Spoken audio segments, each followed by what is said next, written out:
There are certain moments in sport you can't really explain unless you've lived through one. When the air shifts, when a room falls silent at the same instant, not because something went wrong, but because it went so right that everyone needs a second to catch up.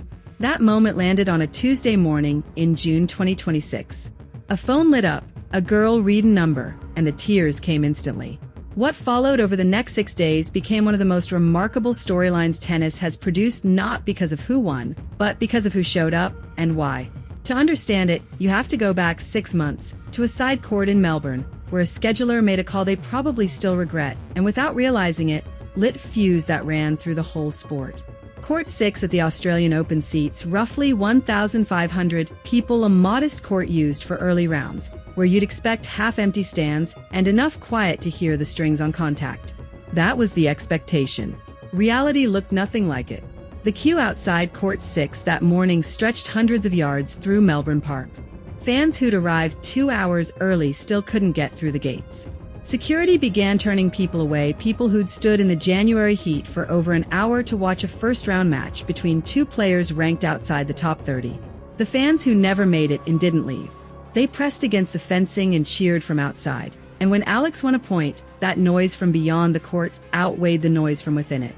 The Australian Open recorded 101,696 fans that day, the highest single-day attendance in the tournament history, and huge share had come for one competitor.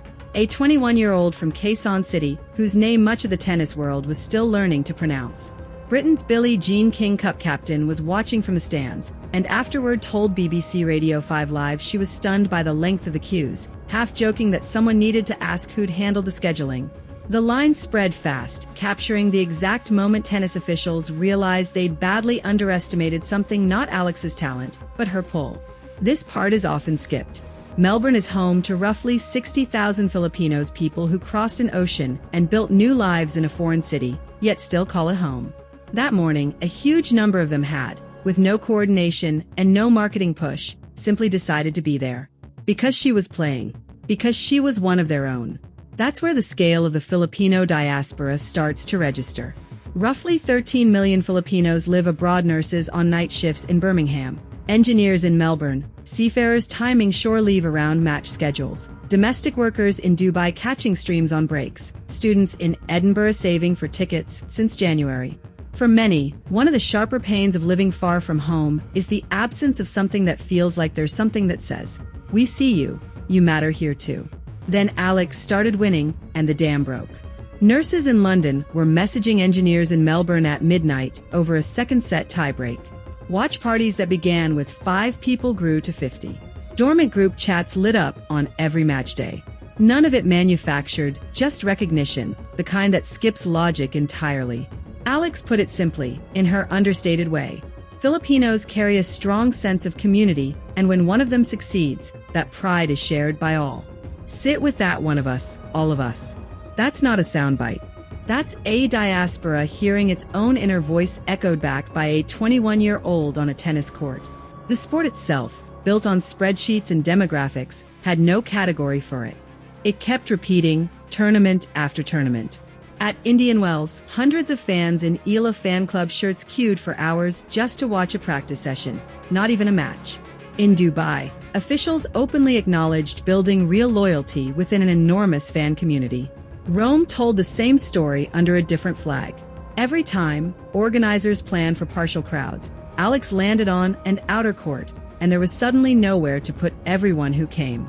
By the time Wimbledon approached, some directors had begun adjusting, though not all had grasped what was coming, because this time carried a number that changed everything. On June 22, 2026, at 6 a.m., the WTA rankings refreshed, and Alex saw the number 30 on her phone, a 5-spot jump in a single week. That doesn't happen by accident.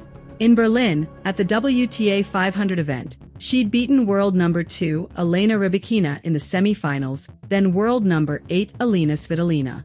Back-to-back wins over 2 of the best alive, not soft draw upsets, but statement victories from a 21-year-old who, told she cracked the top 30, answered with the quiet disbelief of someone who'd worked toward this for years and still couldn't quite accept the door was opening. Then her phone buzzed again. World number 9 Victoria Moko, the Canadian and a genuine Wimbledon threat, had withdrawn with a left knee injury. That single withdrawal pushed Alex from 30 to 29, and 29 meant seeded. For the first time in nearly 6 decades of the Open era, a Filipino player would appear in the seeded column of a Grand Slam draw. Not once before. Until now. A Grand Slam seed isn't just a number, it's protection. It declares you belong, that you won't meet the world's best until later rounds, that you have a real path. When the WTA confirmed it, tennis social media went quiet for a few seconds, then exploded. The Filipino diaspora didn't celebrate quietly either. Flights were booked before breakfast. The nurse in Birmingham who booked a ticket that morning had just finished 3 weeks of double shifts.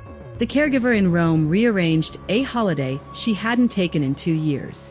Seafarers had timed shore leave around the draw with near-military precision. A flight to London wasn't casual for these people, it was a decision, made instantly because this was Alex, and because they weren't going to miss it. Underneath the celebration sat a bigger question nobody had said aloud. What happens if she goes deep? What if the crowds from Melbourne, Dubai, and Rome show up at Wimbledon and she keeps winning? The players had noticed too. Coco Gauff, world number 4 and a Grand Slam champion, was asked who'd top merchandise sales if tennis worked like American team sports. Without hesitating, she named Alex, citing her enormous fan base and predicting she'd likely outsell everyone. Think about that, a Grand Slam champion with millions of fans naming the world's 29th ranked player as the bigger commercial draw. Iva Jovic echoed it, and former pros on the Nothing Major podcast asked whether Alex was now the biggest draw in women's tennis, ahead of Sabalenka and Coco Gauff herself. The consensus was yes. Then came the number that silenced the skeptics. At the Australian Open, Alex's routine pre-tournament press conference pulled in 171,000 viewers. Carlos Alcaraz, the reigning Wimbledon champion, drew 29,000. Aryna Sabalenka, the world number 1, drew 9,000. Alex outdrew the top-ranked woman in the sport by roughly 19 times for a press conference, not a match. And yet none of this is something Alex is engineering. She isn't building a brand. Told about those numbers, she responded with genuine humility, saying she felt nowhere near the level of the sport's true greats and meant it. She's a 21-year-old from Quezon City who simply put in the work, and the response grew into something nobody around her fully anticipated. That's exactly why it resonates. You're not watching a celebrity managing an image, you're watching someone visibly determined to win, carrying a nation's hope not through theatrics, but through years of quiet effort. The Filipinos watching from night shifts and the Wimbledon stands recognize that same uncomplaining determination, because it's the trait that carried them across the ocean in the first place. She plays for herself, but to them, she plays as all of them. That feedback loop is something tennis never built infrastructure for.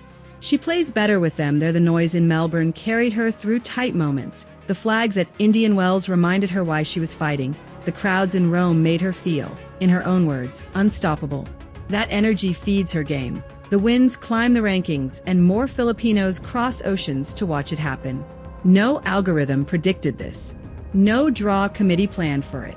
Now she's walking into Wimbledon seated, protected, with a real path and thousands of nurses, engineers, seafarers, students, and caregivers already in London, banking not on certainty, but belief. They booked flights not because she'd won, but because she might. Think about that, the money spent, the shifts swapped, the childcare arranged, all staked on faith rather than a guarantee. Real hope costs something. Performed hope doesn't. Every ticket, every flag packed into a suitcase, was a declaration. We believed in her before this, and we're here now that it's happening. At Wimbledon in 2026, the grass is freshly cut and tournament officials are deep in emergency planning over court assignments. Nobody wants a repeat of Court 6. Nobody wants to be the one who put Alex on a side court, while thousands of Filipino fans were already filling London hotels. The draw is set. The seed is real. The path is open. Somewhere in a hotel room in SW19, a 21-year-old from Quezon City sits quietly, probably not sleeping well, thinking about a first-round match that for her is simply tennis, the same game she's played her whole life. But for 13 million people scattered across the globe, it's something closer to prayer than pastime, somewhere between watching and willing it into existence. She walks out of the tunnel, and the roar that meets her carries everyone who stood outside Court 6 in Melbourne, unable to get in. It carries every group chat lighting up in Dubai, Birmingham, Edinburgh, and Rome. It carries nearly 60 years of Grand Slam history that never once had a Filipino name in the seeded column until her. One woman from Quezon City, 21 years old, the first Filipino seed in Grand Slam history, stands on the grass at Wimbledon. And she hears all of it. She already knows this is what it was all for.